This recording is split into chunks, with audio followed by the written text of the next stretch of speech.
Listen, I have been working security detail at the galactic detention complex for 17 cycles now, and I thought I had seen everything. Truly.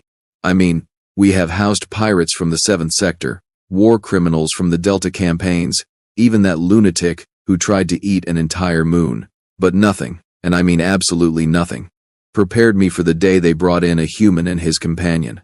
My name is Krell, and before you ask, yes, I am a Vortanian. 7 feet tall, 4 arms, skin like polished obsidian. Impressive, right?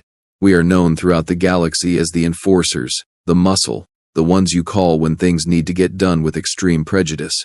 Our species has been the backbone of interstellar law enforcement for 3,000 years. So when I tell you that one small human and an even smaller Earth creature made me question every life choice I had ever made, you will understand why I needed to start drinking heavily afterward. It started on a Tuesday. Or, well, what we call a Tuesday. The Terrans have some weird name for it that sounds like they are gargling rocks, but that is beside the point. The transport vessel docked at Bay 17, and I was on intake duty with my partner, a six-eyed Quilnari named Torvis. Now, Torvis is what you would call cautious. Some might say paranoid. He checks everything 3 times, reads every file twice, and still manages to find something to worry about. So when he pulled up the incoming prisoner manifest and his eye stalks went rigid with what I can only describe as pure terror, I knew something was off. Krell, he whispered, his voice doing that thing where it climbs 3 octaves. Krell, we have a problem. A big one. I glanced at the screen. Prisoner designation Marcus Webb, human, male, age 34, standard galactic years. Convicted of 17 counts of unauthorized planetary defense, 42 counts of assaulting coalition officers, and, I paused, squinting at the screen, 1 count of theft involving a military-grade combat mech and a wedding cake. What in the 7 hells? Keep reading, Torvis urged. All 6 eyes now focused on different parts of the report simultaneously. Look at the companion animal section. I scrolled down, then I stopped. Then I read it again because surely I had misread it. Species, Mellivora capensis. Common name, honey badger. Emotional support animal, legally registered. Cannot be separated from prisoner per Terran Psychological Welfare Act, Section 47, subsection B. Do you know what a honey badger is? Torvis asked, his voice climbing even higher. Some kind of earth mammal, I assume. Probably cute and fluffy. Humans keep all sorts of pets. Dogs, cats, those things with the long ears. Torvis pulled up a data file and projected it onto the screen. This is a honey badger. I stared at the image. It looked rather small. Black and white fur, short legs, maybe 2 feet long. It looks harmless. Read the description, Torvis insisted. I read. Then I kept reading. Then I felt my secondary stomach drop into my tertiary stomach. Hunts venomous snakes for fun. Regularly attacks lions and hyenas. Skin thick enough to resist machete strikes and animal bites, known to castrate prey animals while they are still alive. Possesses 0 fear response. Holds grudges. Has been documented holding grudges for years. Cannot be intimidated. Cannot be reasoned with. Does not care about size differential of opponents. Keep going, Torvis said weakly.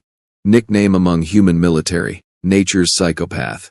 Unofficial motto, honey badger don't care. Oh, sweet, merciful void. I looked at Torvis. They are sending us a human with a portable murder machine. It gets worse, Torvis said, pointing a trembling tentacle at the bottom of the file. Special handling instructions. Do not, under any circumstances, separate the human from the honey badger. Do not threaten the honey badger. Do not look at the honey badger wrong. Do not make sudden movements near the honey badger. Previous facility attempted separation, resulting in 3 guards hospitalized, 1 therapy dog traumatized, and 17,000 credits in property damage. Prisoner became, quote, extremely uncooperative, unquote. Extremely uncooperative, I repeated flatly. They burned down half a detention wing, didn't they? Most of a detention wing, Torvis corrected. The sprinkler system saved the rest. I pinched the bridge of my nose, or what passes for a nose on a Vortanian. Fine. We will follow protocol. 1 human, 1 earth mammal. We have handled worse. Remember the Scalic Swarm Queen? She had acid blood and could reproduce asexually. This is just one human and one small animal. How bad can it be? The transport doors hissed open, and 4 guards, heavily armed guards, I noticed, escorted Marcus Webb into the processing area. He was, disappointingly, underwhelming at first glance. About 6 feet tall, which was short by galactic standards. Brown hair, brown eyes, that weird smooth skin humans have. He was shackled at the wrists but not the ankles, which struck me as odd. He walked with this loose, easy confidence that immediately set off alarm bells in my head. And beside him, waddling along on short legs and connected to Marcus by a reinforced lead, was the honey badger. I have seen predators before. I have seen apex hunters from a dozen different worlds, but nothing quite prepared me for the sight of this creature. It moved with absolute confidence, head up, small dark eyes scanning everything with what I can only describe as calculated malice. Its fur was glossy, black on the bottom and white on top, and every muscle under that hide moved with coiled potential. It looked at me, made direct eye contact, and I swear on my ancestors, that little beast looked at me like it was deciding which of my organs to eat first. "Big guy," Marcus said, his voice carrying that strange, human accent that sounds like gravel being mixed with honey. "You must be Krell. They told me about you. Said you were the toughest warden in this sector. This here," he gestured to the honey badger, "is Rip, short for Ripper. He is my emotional support animal." "That thing," I said, trying to keep my voice steady, "looks like it provides emotional damage, not emotional support." Marcus laughed. Actually laughed. "Rip is a sweetheart, aren't you, boy?" He reached down, and the honey badger made a chirping sound, rubbing against Marcus's leg. "See? Total sweetheart. Just don't threaten me, don't threaten him, and definitely don't try to take him away. Then, he gets cranky." "Cranky," I repeated. "Well, violent is probably more accurate, but cranky sounds friendlier." Marcus looked around the processing center with mild interest. "Nice place you got here. Very institutional. That is a compliment, by the way. I appreciate good security architecture." Torvis made a strangled sound. "The prisoner is displaying disrespectful behavior. Recommend immediate disciplinary action." Rip turned his head to look at Torvis. Just looked. Torvis immediately backed up 3 steps.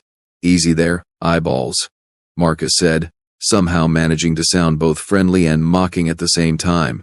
"Rip does not like it when people suggest hurting me. He takes it personally. Very personally." "Nobody is suggesting anything," I said quickly, because the last thing I needed was an incident in processing. "We are simply following procedure. You and your companion will be assigned to cell block 7. Maximum security. Special accommodation has been made for the animal. His name is Rip," Marcus corrected, "and he prefers if you use it. He has feelings, you know." I looked down at the honey badger. The honey badger looked back at me with eyes that suggested it had no feelings whatsoever except maybe hunger and rage. "Right, Rip. Let us proceed with processing." We cataloged Marcus's belongings: a battered photo of a woman and a small child, a metal disc he called a dog tag, a worn book with a cracked spine, and a large bag of what he called jerky treats for Rip. He watched us catalog everything with that same easy smile, but I noticed his jaw tighten when Torvis picked up the photo.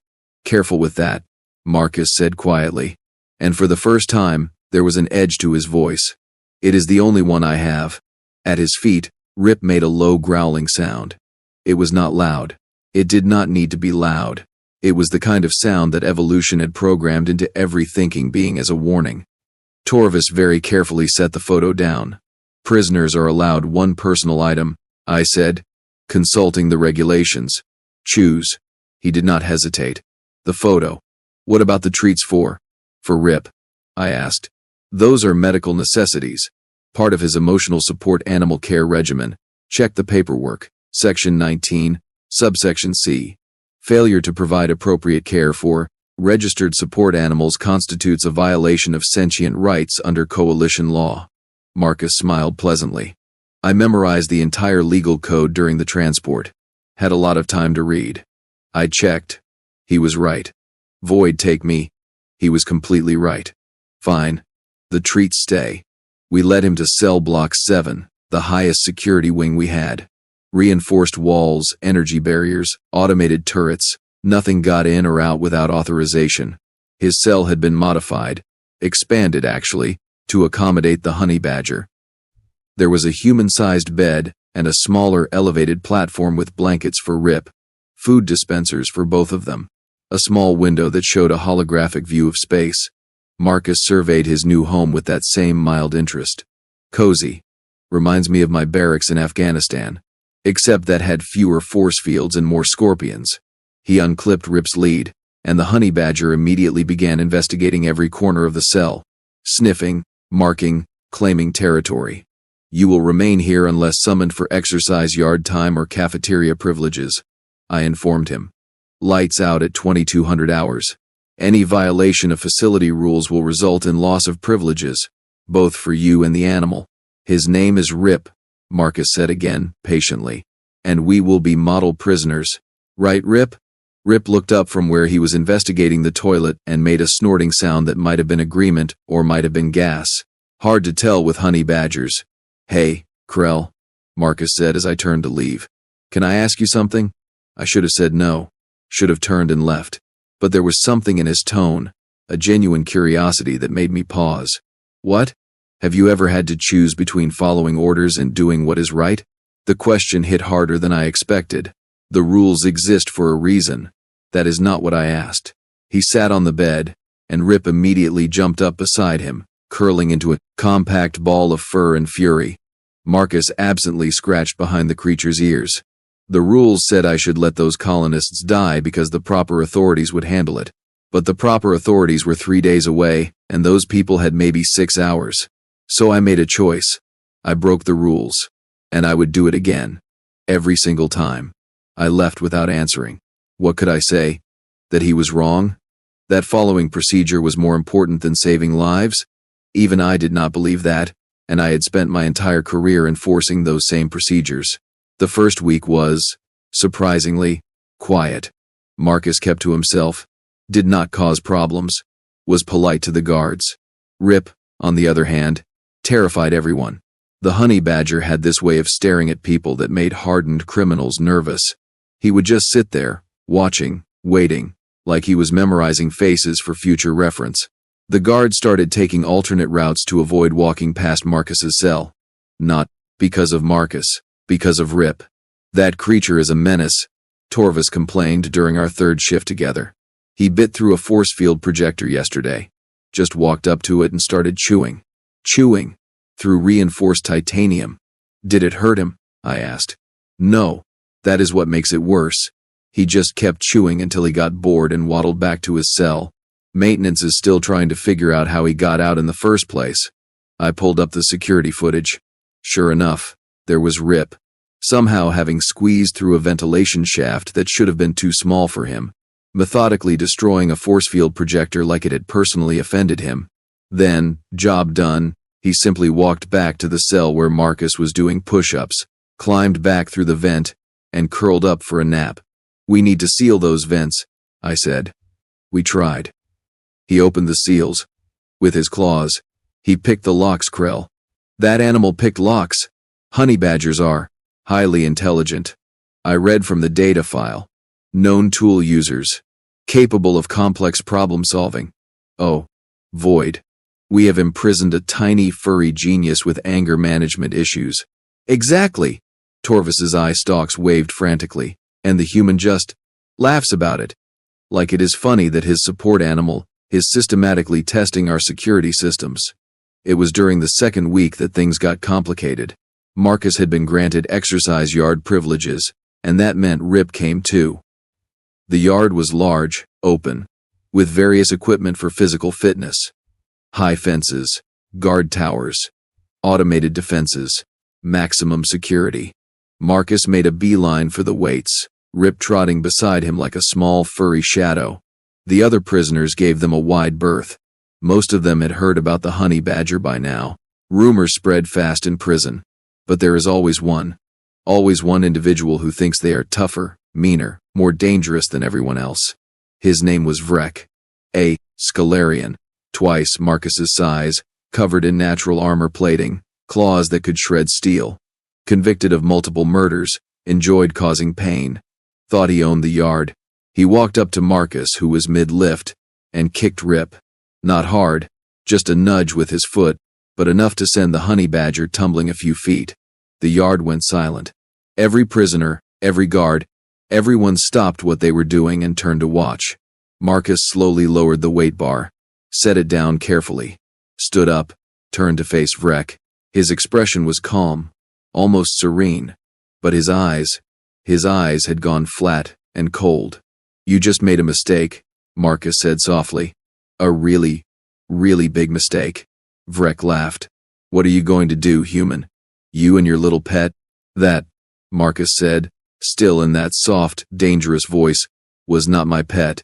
That is my friend, my family, and you just hurt him." Rip had rolled to his feet. He shook himself off, looked at Vrek, looked at Marcus, and then made a crisp sound I had never heard before. It was part snarl, part scream, part something that came from the primordial nightmares of prey species everywhere. What happened next? I am still not entirely sure. It happened too fast. Vrek lunged at Marcus. Marcus sidestepped. And Rip, small, compact, absolutely furious Rip, launched himself at Vrek like a missile made of claws and teeth and pure concentrated hatred. The honey badger went for the Scalarian's throat. Just boom, straight for the kill zone. Vrek tried to grab him, and Rip bit through his armor plating. Actually bit through it. The sound was terrible, like a nutcracker meeting a walnut, except the walnut was screaming. Vrek stumbled backward, trying to shake Rip off, but honey badgers do not let go. Ever. They just hang on and keep biting, twisting, clawing. Marcus did not even move, just stood there, arms crossed, watching. "Should we intervene?" one of the guards asked me. I thought about it. Thought about the regulations. Thought about Vrek and his long list of violent offenses. Thought about the fact that maybe, just maybe, some people needed to learn that actions have consequences. "Give it another minute," I said. That minute felt like an hour. Rip finally let go, dropping to the ground and backing up to stand beside Marcus, his muzzle covered in Vrek's blood. Vrek collapsed, not dead but definitely regretting his life choices. He had bites on his throat, his arms, his legs. His armor was cracked in a dozen places. Marcus knelt down, checked Rip for injuries. Found none, because of course the honey badger was fine. Then he looked up at Vrek. "His name is Rip," Marcus said, "and he does not forgive." We hauled Marcus and Rip to an isolation wing. Standard procedure for any prisoner involved in violence, regardless of who started it. Marcus did not resist. Just picked up Rip, cradled him gently, and followed the guards. "That creature attacked another prisoner," Torvus said, his voice shaking. "Regulations require that dangerous animals be. The regulations also state that emotional support animals cannot be separated from their registered human," I reminded him. "Coalition law supersedes facility regulations. We went through this during intake. But he is dangerous. So is every prisoner here. That is why it is a maximum security facility." I watched Marcus being led away, Rip still in his arms, and felt that familiar sense of my job becoming infinitely more complicated. File an incident report. Vrek started it. The security footage will confirm. The human did nothing to stop his animal. The human is not required to stop his animal from defending itself against assault. Again, coalition law. I turned to Torvus. "We follow the rules. That is what we do. Even when the rules are stupid." They put Marcus in isolation cell 42. It was larger than standard, had been modified for him and Rip. I went down there an hour later to check on them. Found Marcus lying on the narrow bench, Rip curled up on his chest, both of them appearing completely at ease. "You know," Marcus said without opening his eyes, "Vrek was a bully. Someone needed to teach him manners. Your animal put him in medical bay for 3 days, I pointed out. Rip showed restraint. He could have killed him in 30 seconds. Marcus opened one eye. Honey badgers can kill a Cape buffalo. Vrek was, what, half that size? Rip was being gentle. Gentle, I repeated. Relatively speaking.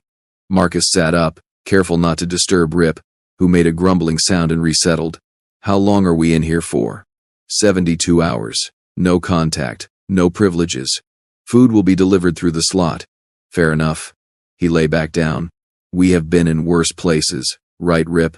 Rip opened one eye, looked at me with that calculating stare, and closed it again. Message received. Message very clearly received. I left them there. My mind spinning. Torvis had been right. Humans were unpredictable, dangerous, and Marcus Webb, with his genetically engineered murder machine disguised as a support animal, might be the most dangerous one I had ever met. But that was just the beginning. Because 3 days later, when we let them out of isolation, something happened that would change everything. We were escorting them back to cell block 7. Marcus was in front, hands shackled per protocol, Rip waddling beside him on his lead. Standard transfer. Should have been routine. Except we passed cell block 3, the medium security wing, and heard screaming. Not angry screaming, frightened screaming. A child's voice. Marcus stopped dead. That is a kid. Keep moving, prisoner, one of the guards ordered. That is a kid, Marcus repeated, his voice harder. Why is there a kid in this facility? Family detention wing, I said, because it was not exactly a secret. Families awaiting immigration processing, coalition policy. Now move. The screaming got louder, more desperate. Then another voice, older, angrier. The sound of something hitting flesh. Marcus turned to look at me. His eyes were cold. There is a child being hurt in there. It is not our concern. The family wing has its own security. Make it your concern. I cannot just... Rip started growling. Low. Constant. The kind of growl that said violence was not just possible but inevitable. That is a child, Marcus said for the third time. And someone is hurting them. You have about 5 seconds to open that door before Rip opens it himself. I looked at Rip. The honey badger was staring at the door to cell block 3 like he could see through it. His entire body tense, ready to explode into action. We do not have jurisdiction over the family wing, I said, hating myself even as I said it. Different administration, different rules. Then I guess we are about to have an incident. Marcus looked down at Rip. Rip? Release protocol. What happened next will haunt me for the rest of my life. Rip, small, compact, absolutely furious Rip, bit through his own lead. Just snap, and he was free. Then he turned and ran straight at the door to cell block 3. Stop him, Torvis screamed. But honey badgers do not stop. They do not listen. They do not care about doors or walls or security protocols. Rip hit the door at full speed, and somehow, impossibly, the lock disengaged. Maybe he hit it just right. Maybe honey badgers have some kind of supernatural lock-picking ability. I do not know. The door opened, and Rip disappeared inside. Marcus looked at me. You coming, Warden? Or are you going to let a honey badger handle this alone? And that, ladies and gentlemen, is when I made a decision that would either save my career or end it. I drew my shock baton and followed the honey badger into cell block 3. Inside, we found what I had feared. A family, mother, father, child. Except the father was not much of a father. He was standing over a small child, maybe 6 years old by galactic standards, his fist raised. The child was cowering, bruised, bleeding. Rip was already on the father, literally on him, climbing up his leg like a furry missile, heading for vulnerable areas. The father was screaming, trying to shake Rip off. But you do not shake off a honey badger. They just, hang on. Get it off me. Get it off. Marcus walked past me, still shackled, and knelt beside the child. The little one looked up at him with huge, frightened eyes. Hey there, Marcus said softly. My name is Marcus. That noisy fellow over there is Rip. We are here to help. Nobody is going to hurt you anymore. The child looked from Marcus to Rip, who was now firmly attached to the father's leg, and said something that I will never forget. He does not forgive, does he? Marcus smiled. No, he does not. So there I was, standing in cell block 3, watching a honey badger administer what I can only describe as aggressive justice to a child abuser while a shackled prisoner comforted a terrified kid. My career flashed before my eyes. All 17 cycles of following protocol, maintaining order, being the model Vortanian enforcer. Gone. Absolutely gone.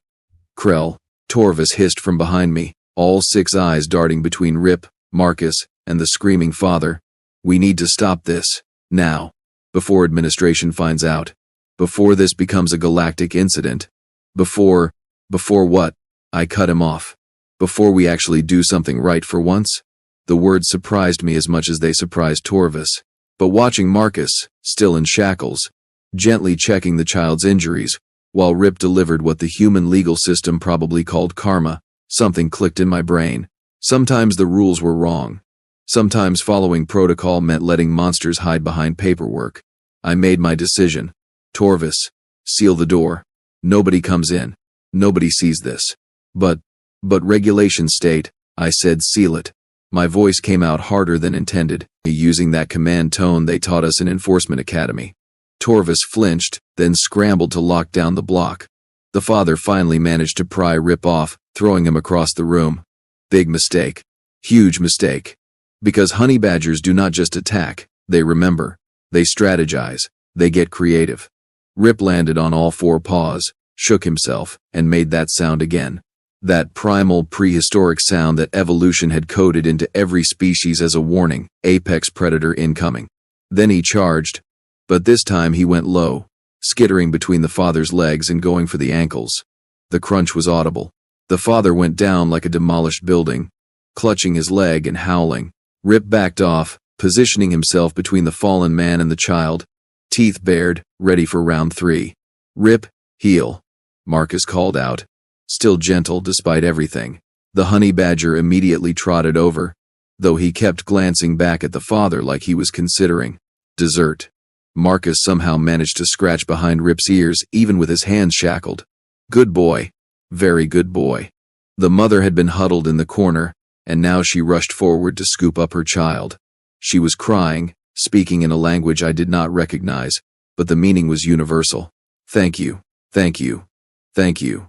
Ma'am, Marcus said, his voice still soft. What species are you? She looked at him with wide eyes. Diluvian. We came seeking asylum. The coalition said we would be processed, but they put us with him. She spat the last word, glaring at the father. He is not my husband. They assigned us together for processing. Said families move faster through the system, but he hurts my son. Every day. My stomach dropped. The processing system auto-assigns family units to speed up immigration reviews, Torvis said quietly. It was supposed to be more efficient. Efficient, I repeated, the word tasting like ash. They are warehousing refugees, with random adults and calling them families. For efficiency. Marcus stood up slowly. When he spoke, his voice was ice. Warden Krell, I think we need to have a conversation about what exactly is happening in your facility. This is not my facility, I said automatically, then stopped. Because that was a lie, was it not? I worked here. I enforced the rules here. I had walked past this cell block hundreds of times and never questioned what happened inside. But you are right. We need to fix this. We? Marcus raised an eyebrow. We. I turned to the father, who was still writhing on the floor. You. Attacking a minor under coalition protection. That is 20 years minimum. Guards will be here shortly to transfer you to actual maximum security, where you belong. Then, I did something I never thought I would do. I unlocked Marcus's shackles. Torvis made a sound like a deflating balloon. Krell, no. You cannot just. Prisoner protocols, regulations, your career. My career can burn. If this is what it takes to maintain it, I said. The shackles fell away, and Marcus rubbed his wrists, Rip sitting attentively at his feet. Marcus Webb, I am going to ask you something, and I need you to be honest with me. Shoot. If I give you access to the family wing records, can you identify other situations like this? Other children at risk? Marcus met my eyes. For the first time since he arrived, that easy smile was completely gone, replaced by something harder. Something that reminded me he had been a Marine, had fought wars, had seen the worst humanity and apparently the galaxy had to offer. Give me 2 hours and a data pad. I will find every single one. I pulled out my personal tablet and handed it over. You have 1 hour. After that, official questions start getting asked. Torvis, help him. This is insane, Torvis muttered. but he was already pulling up files, his natural paranoia making him surprisingly good at finding irregularities in data. We are going to lose our jobs, possibly get arrested, definitely get court-martialed. Probably. I agreed. But we will do it knowing we actually protected someone instead of just following orders.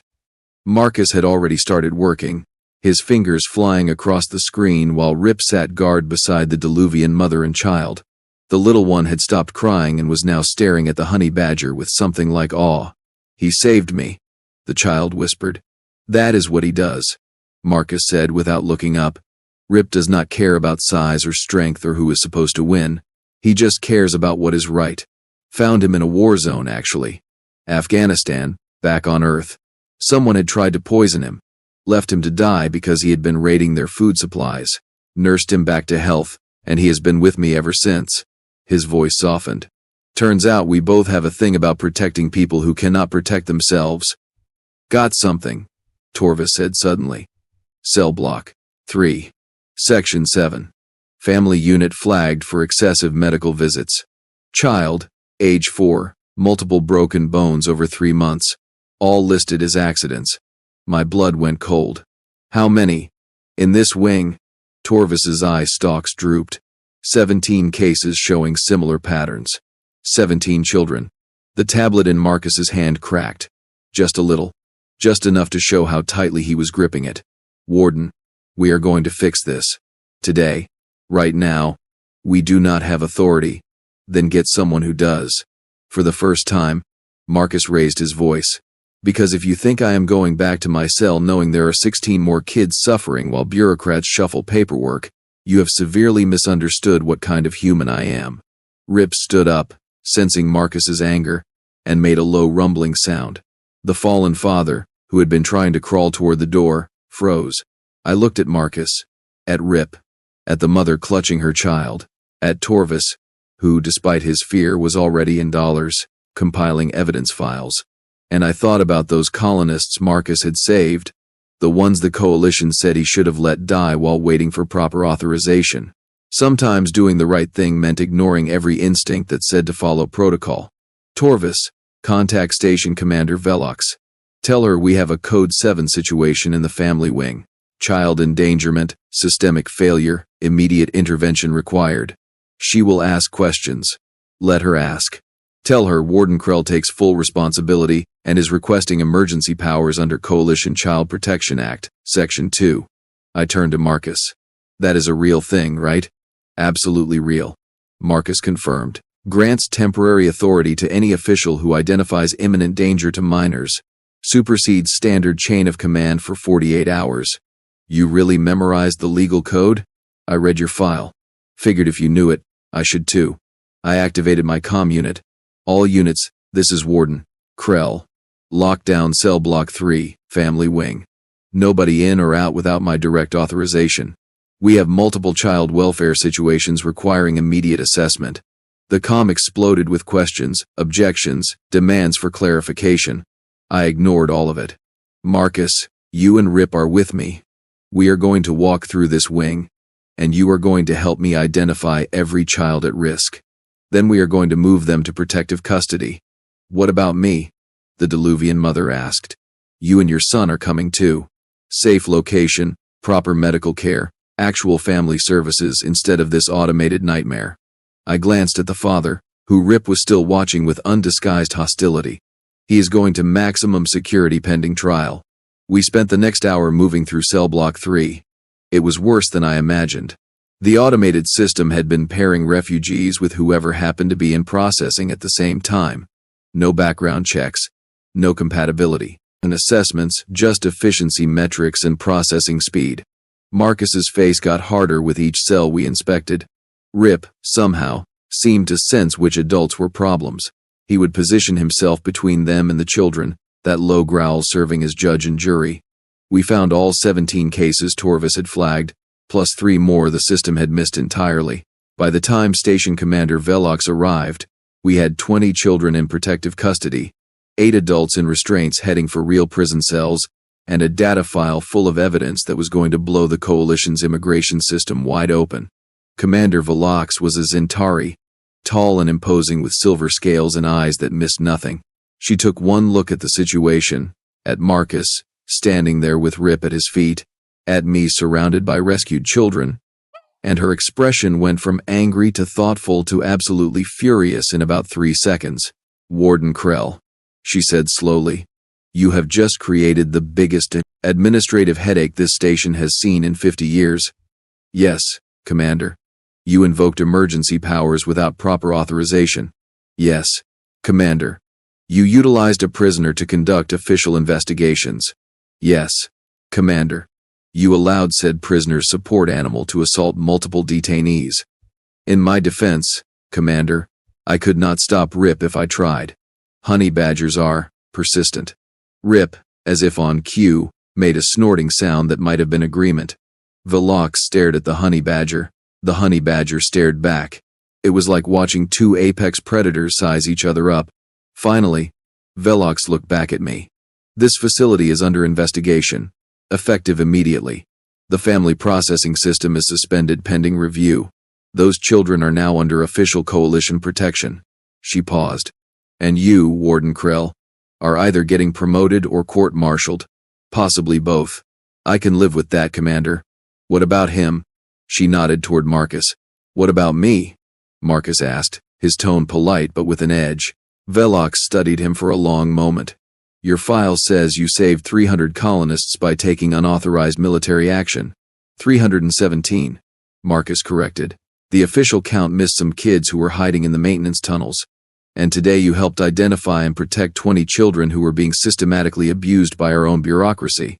23, actually. Found 3 more in the medical wing." Marcus bent down to scratch Rip's ears. "Plus, Rip did most of the heavy lifting.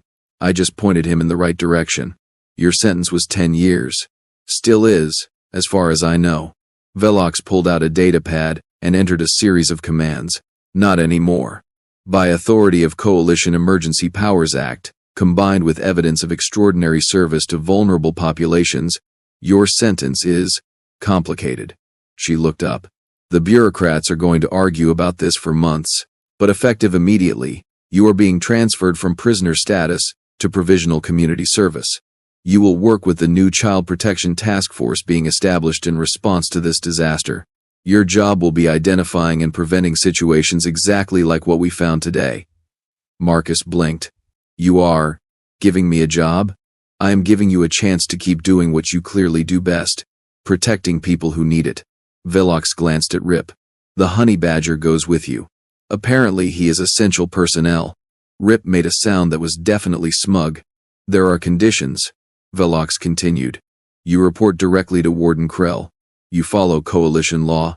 And if you ever steal another military mech, it was for a good cause." Marcus protested. "The wedding was being attacked by, I do not want to know." Velox held up a hand.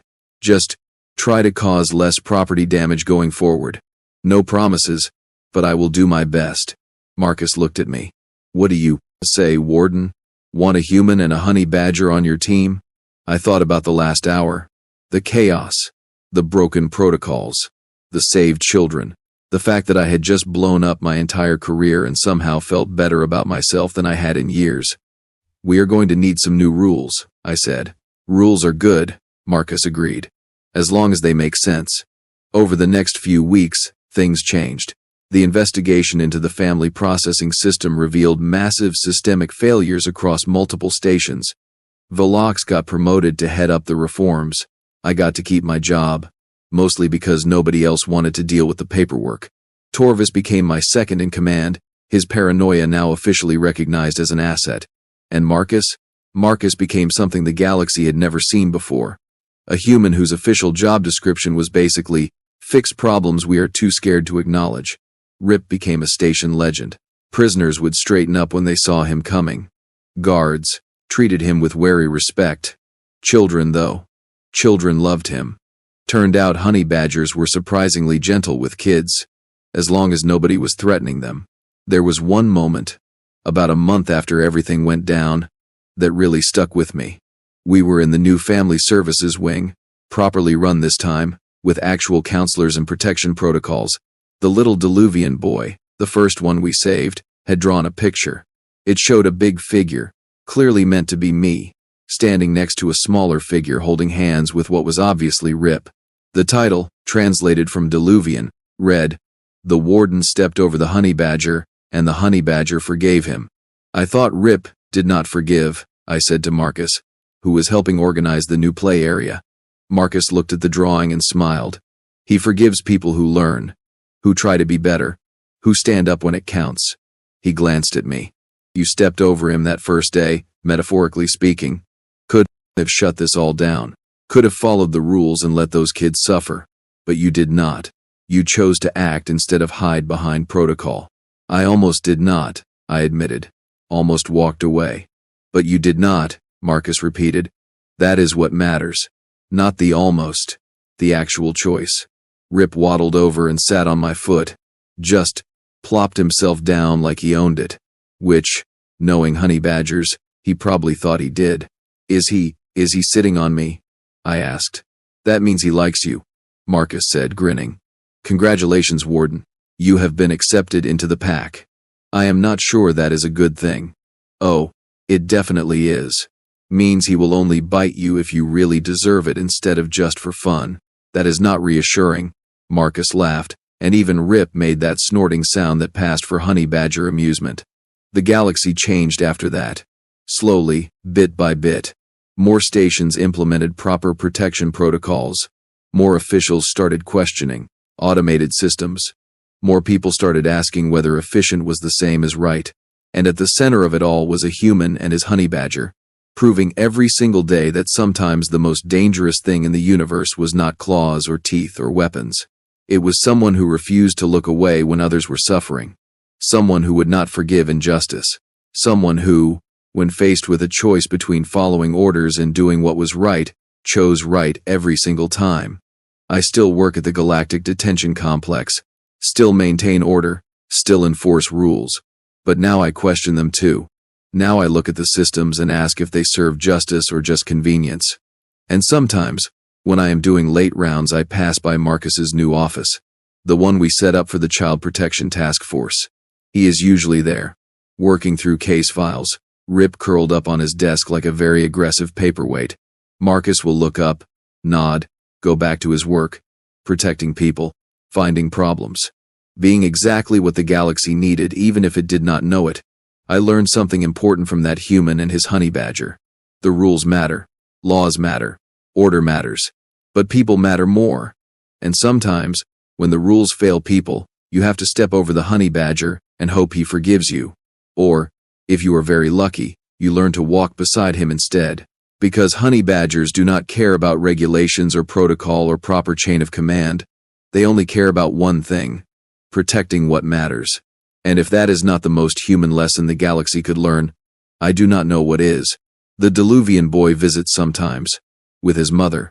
They have proper asylum now, real housing, a future.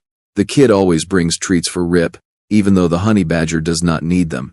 It is the gesture that counts. Last week, the kid asked me a question. "Warden Krell, are you scared of Rip?" I thought about it, really thought about it. "Not anymore," I said. "Now I am just scared of disappointing him." The kid nodded like that made perfect sense. "Me too. That is why I try to be brave. Because Rip is always brave. And Marcus says we should be like the people we admire. Smart kid. Smart human. Smart honey badger.